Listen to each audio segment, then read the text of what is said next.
Hello, my name is Warren Ross, and I am a licensed massage therapist in Portland, Oregon. Today, I am going to walk you through what it might look like to close out your massage room at the end of the day and set up for success for the following shift. First thing we're going to do is undress the table or remove the blanket and the sheets. Then we are going to disinfect. You can use whatever spray you desire. Just please avoid using isopropyl alcohol as it can dry out the vinyl covering on the table and potentially damage some of the other surfaces in the treatment room. Make sure that you spray everything down, and I do mean everything and anything that you or your client may have touched. This is going to include handles, doorknobs, light switches, and bottles or tubes, and any tools that you might have used during the massage session. Also, make sure to spray down the stool and the head rest, including the handles for those two things. In my experience, these are the most commonly forgotten places to spray and disinfect. So make sure you are getting those. Then we are going to redress the table. You're going to use two sheets, either two flat sheets or a flat sheet and a fitted sheet, whatever you prefer, a clean blanket, and a clean cradle cover.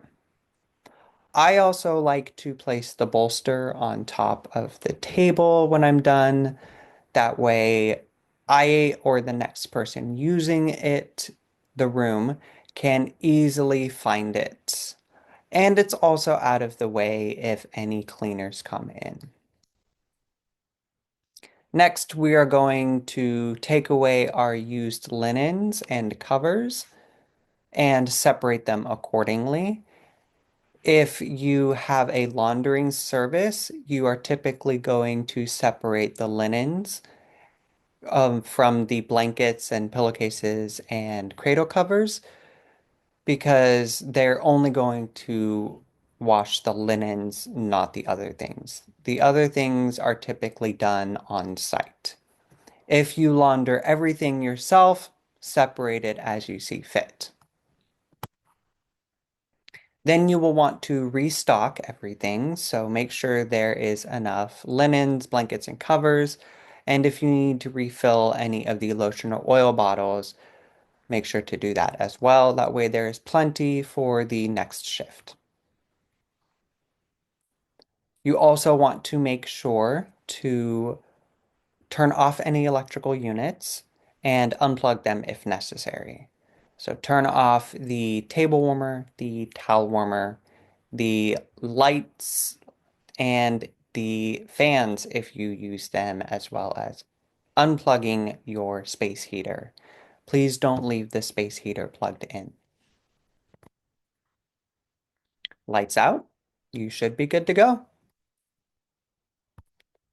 Some other things you might want to consider, especially if you have a shared space. For example, the spa that I work at, I am sharing my room with maybe three or four other therapists.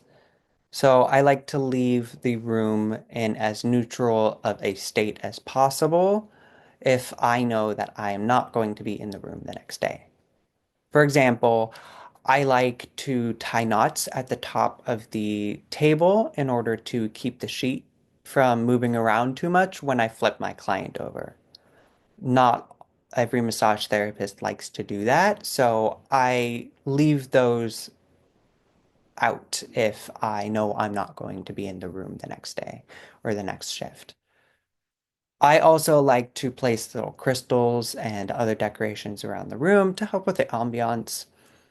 If I know I'm not going to be in there, next, then I will take all of those out and store them in my cubby space because you don't want to be leaving behind any personal items.